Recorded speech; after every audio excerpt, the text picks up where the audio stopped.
तो समरकंद मोदी का महामिशन, ये बड़ी कवरेज लगातार जारी है। इस समय वॉर रूम में मौजूद है अभिषेक उपाध्याय, समरकंद में मौजूद है। समरकंद में होने वाला पल पल का सबसे पहला अपडेट हम एबीपी न्यूज पर आपके साथ साझा कर रहे हैं, आपको पहुंचा रहे हैं। हमारे साथ मेहमान भी जुड़े हुए हैं। मैं पूर्व राजनयिक दीपक वोरा जी का रुख करना चाहूंगी। दीपक वोरा जी, हमने भारत के लिए ये कितनी अहम हो जाती है और देशों के लिए भारत की क्या अहमियत है, ये हम लगातार अपने दर्शकों को बता रहे हैं। चाबहार पोर्ट का मैं जिक्र करना चाहूंगी। हम ताकत की बात लगातार कर रहे हैं। भारत के लिए कितना अहम होगा व्यापारिक दृष्टि से ये चाबहार एयरपोर्ट, और अगर ईरान और उज्बेकिस्तान में इस तरीके का कोई समझौता हो रहा है तो भारत के लिए ये विन विन सिचुएशन? एब्सोल्युटली, आपने बिल्कुल सही कहा, विन विन सिचुएशन है ये international north south transport corridor. बस सिर्फ एक आपसे प्रश्न पूछना था। आपने खुद ही कहा था कि समरकंद में फोकस शांति पर होगा, लेकिन आपने तो वॉर रूम बना दिया है यहाँ पर। अगर उसको समरकंद रूम कहें तो बहुत अच्छा रहेगा मेरे विचार से।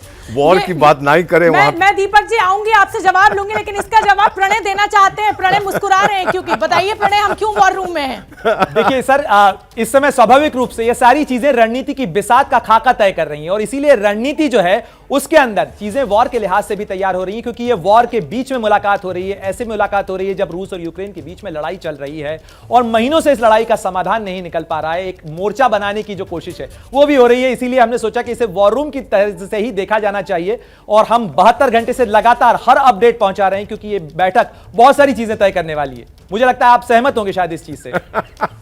आपने कह दिया, मेरी मजाल नहीं है कि आपसे डिसएग्री करूं। जो आपने कह दिया मैंने स्वीकार किया। पूरी दुनिया को बहुत डर था कि रूस ने यूक्रेन के जो ग्रेन एक्सपोर्ट्स थे ब्लैक सी के जरिए उनको ब्लॉक कर रखा था, और जब व्लादिमीर पुतिन ने बातचीत की उन देशों से जो कैस्पियन सी के गिर्द हैं, उनके माइंड में कोई और चीज़ थी। जब वो ट्रूली एम्बिशियस प्रोजेक्ट की बात कर रहे थे, वो बात कर रहे थे north south, international north south transport corridor की। सर 20 साल तक ये जो 7200 किलोमीटर लंबा नेटवर्क है सड़कों का, हाईवेज का, रेल रोड्स का, मैरीटाइम रूट्स का, जो भारत और रूस को जोड़ता है ईरान के जरिए, ये सिर्फ एक सपना था।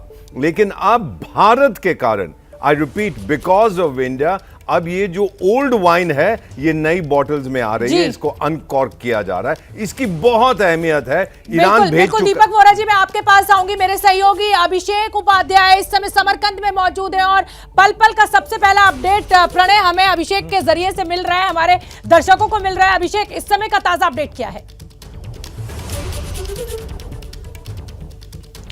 इस समय का ताज़ा अपडेट यही है कि अभी तमाम सारी जो मुलाकातें हैं, बायलेटरल मुलाकातें हैं, वो चल रही हैं अलग अलग देशों की। उज़्बेकिस्तान के राष्ट्रपति की मुलाकात हुई है, रूस के राष्ट्रपति के साथ रूस के राष्ट्रपति की जो मुलाकात है वो अभी पाकिस्तान के प्रधानमंत्री से हुई है। बाकी जो राष्ट्राध्यक्ष उनकी आपस की मुलाकातें हो रही है। देखिए, एक बात बहुत महत्वपूर्ण है, क्योंकि अभी दीपक सर से अक्सर मेरा जो साबका हुआ है वो वार के दौरान ही हुआ है, और उन्होंने वार का सवाल उठाया। तो एक बात मैं आपको बता दूँ, बहुत महत्वपूर्ण ये है कि आर्मीनिया, अजरबैजान दोनों ही यहाँ पर डायलॉग पार्टनर हैं एससीओ समिट के, और आर्मीनिया ने अपना आना कैंसिल कर दिया। अजरबैजान के राष्ट्रपति यहां पर पहुंचे हुए हैं। आर्मीनिया अजरबैजान के बीच इसमें फिर से वार एस्केलेट होने की सिचुएशन आ गई है। 100 से ज्यादा आर्मीनियाई सैनिक वहां पर मार दिए गए हैं। तो मामला बहुत ही क्रिटिकल है। रूस वहां पर मीडिएशन करने की कोशिश कर रहा है। अजरबैजान के राष्ट्रपति यहां पर ऑलरेडी पहुंच चुके हैं। तो वो ये जो एससीओ का मसला है, एससीओ का जो दायरा है वो बहुत बड़ा होता जा रहा है। सिर्फ आर्थिक नहीं, सिर्फ कल्चरल नहीं, सिर्फ गैस एनर्जी नहीं, बल्कि युद्ध की जो संभावनाएं बन रही अलग जगहों पर, रूस यूक्रेन से लेकर आर्मीनिया, अजरबैजान, ये सब इस दायरे में आएंगे। और इसीलिए निगाहें लगी हुई हैं कि यहां से कल ऐसा क्या होगा कि इसको डिफ्यूज किया जा सके, अगर डिफ्यूज कर सकते हैं तो। शोभना। बिल्कुल अभिषेक, तो ये तमाम चीजें तो महत्वपूर्ण हो ही जाती हैं, और इसीलिए हम कह रहे हैं कि ये एक वॉर रूम है जहां से हम लगातार समरकंद की इस बैठक का हर जरूरी अपडेट पहुंचा रहे हैं। और इस चीज में यह जानना बहुत जरूरी हो जाता है कि एससीओ समिट का आखिर एजेंडा क्या है, किन मुद्दों के ऊपर बातचीत होगी, क्यों आखिर दुनिया के ये 8 से ज्यादा देशों के जो राष्ट्र प्रमुख हैं वो जुड़ रहे हैं। और आप देखिए, ये 8 सदस्य देशों की तस्वीरें हैं, और ये जो ईरान है ये इस समरकंद की बैठक में महत्वपूर्ण सदस्य बनने जा रहा है, यानी एससीओ का परमानेंट मेंबर बनने जा रहा है। एससीओ में भारत की बात होगी। और क्यों कह रहे हैं हम कि भारत की बात होगी? क्योंकि यह भारत का ही प्रस्ताव था कि चाबहार के पोर्ट को जोड़ा जाए उज्बेकिस्तान से, और आईएनएसटीसी से जोड़ा जाए। और साथ ही ये सवाल भी हैं कि इस पूरी मुलाकात के अंदर हाशिए के ऊपर क्या पाकिस्तान से बात होगी, क्या चीन के राष्ट्रपति के साथ कोई अलग से मुलाकात, बातचीत होगी, क्योंकि ये चीन और पाकिस्तान दोनों ही भारत के पड़ोसी हैं और ऐसे पड़ोसी हैं जिनके साथ सीमा पर बहुत सारी परेशानियां हैं, बहुत सारे मुद्दे हैं। तो ये महत्वपूर्ण मुलाकात कई मायनों के अंदर अहम हो जाती है और इसीलिए इसके केंद्र में, इसकी धुरी में, भारत के इर्द गिर्द ये तमाम देशों के जो नक्शे आप देख रहे हैं, इसकी अहमियत इसी लिहाज से है कि और इसीलिए हम ये सवाल जो है अपने गेस्ट के पास भी ले जा रहे हैं। लेकिन अनिल आजाद साहब, मैं आपसे जानना चाहूंगा, आप चीन में मौजूद हैं, चीन के राष्ट्रपति को अगले महीने जो है वो 20th पार्टी कांग्रेस के सामने पेश होना है। क्या कोशिश होगी कि वो भारत के साथ संबंध सुधार का कोई रिपोर्ट कार्ड लेकर पार्टी कांग्रेस के सामने जाएं, क्योंकि अब सवाल उनके किरदार और उनके कार्यकाल को लेकर भी उठ रहे हैं। देखिए प्रणय, जहां तक चीन का जो नेशनल कांग्रेस जो 20th कांग्रेस होनी है वो अगले महीने होनी है मिड अक्टूबर में, और उसमें जाहिर सी बात है कि जो चीन के राष्ट्रपति हैं शायद उनको अगला टर्म भी उनको मिलने वाला है। जहां तक आपने बोला कि उनके रिपोर्ट कार्ड उनको शायद भारत को लेकर दिखाना होगा, तो मुझे लगता है ऐसा नहीं है। हो सकता है कि जो चीन अपने पड़ोसी देशों के साथ संबंधों को खराब नहीं करना चाहेगा, क्योंकि उनकी बड़ी राष्ट्रीय कांग्रेस है और 5 साल के बाद ये हो रही है। 19वीं कांग्रेस जो है 2017 में हुई थी। तो ऐसे में चीन नहीं चाहेगा कि जो आस पड़ोस के देश है उनके साथ रिश्ते खराब हों, जैसा कि चीन के जो है पश्चिमी देशों के साथ जो संबंध है पहले से खराब चल रहे हैं। ऐसे में हालिया दौर में जो भारत के साथ संबंधों में थोड़ा बेहतर शुरुआत कह सकते हैं। अभी जो हमने देखा जो LAC पर डी एस्केलेशन हुआ है, दोनों देशों की जो सेनाएं हैं थोड़ा पीछे हटी हैं, तो एक बड़ी बात है। और जहां तक रिपोर्ट कार्ड का सवाल है, मुझे लगता है रिपोर्ट कार्ड उनको जरूर रखना होगा, क्योंकि लेकिन भारत को के मसले को लेकर नहीं, अंतरराष्ट्रीय स्तर पर उनके संबंध कैसे हैं और जो क्षेत्रीय तनाव है, मेरा मतलब इसी चीज को लेकर था कि क्या भारत समेत अपने पड़ोसियों से बेहतर रिश्तों का रिपोर्ट कार्ड लेकर वो जाना चाहेंगे क्या?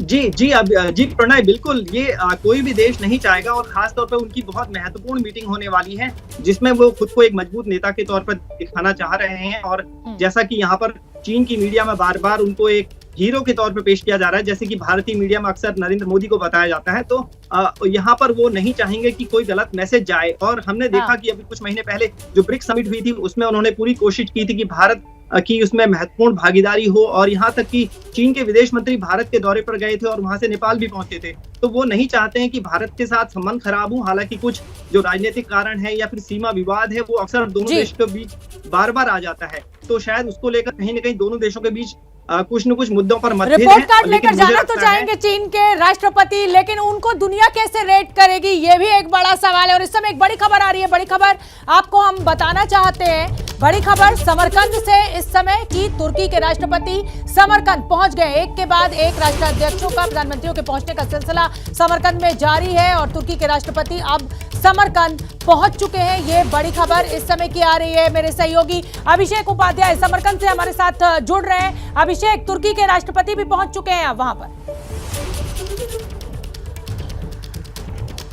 बिल्कुल शोभना, अभी कुछ देर पहले वो पहुंचे हैं, उनको रिसीव किया गया है प्रोटोकॉल के तहत। उनकी मुलाकात उज्बेकिस्तान के राष्ट्रपति से होगी। उनकी मुलाकात कल होनी है रूस के राष्ट्रपति व्लादिमीर पुतिन से, और बाकी जो दूसरे राष्ट्राध्यक्ष हैं सेंट्रल एशिया के खास तौर पर उनसे भी उनकी मुलाकातें होनी है। और तुर्की का बहुत ही अहम रोल यहाँ पर है, कई लिहाज से अहम रोल है।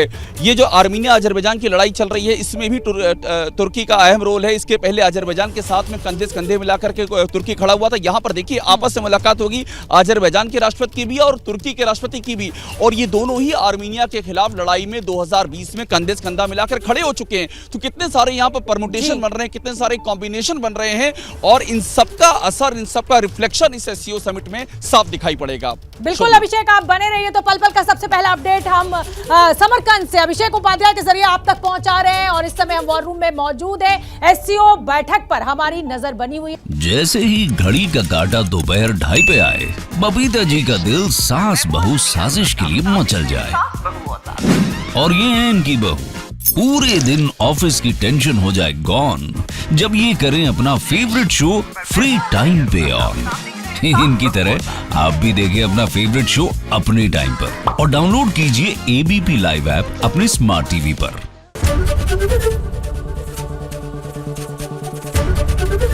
ABP न्यूज आपको रखे आगे।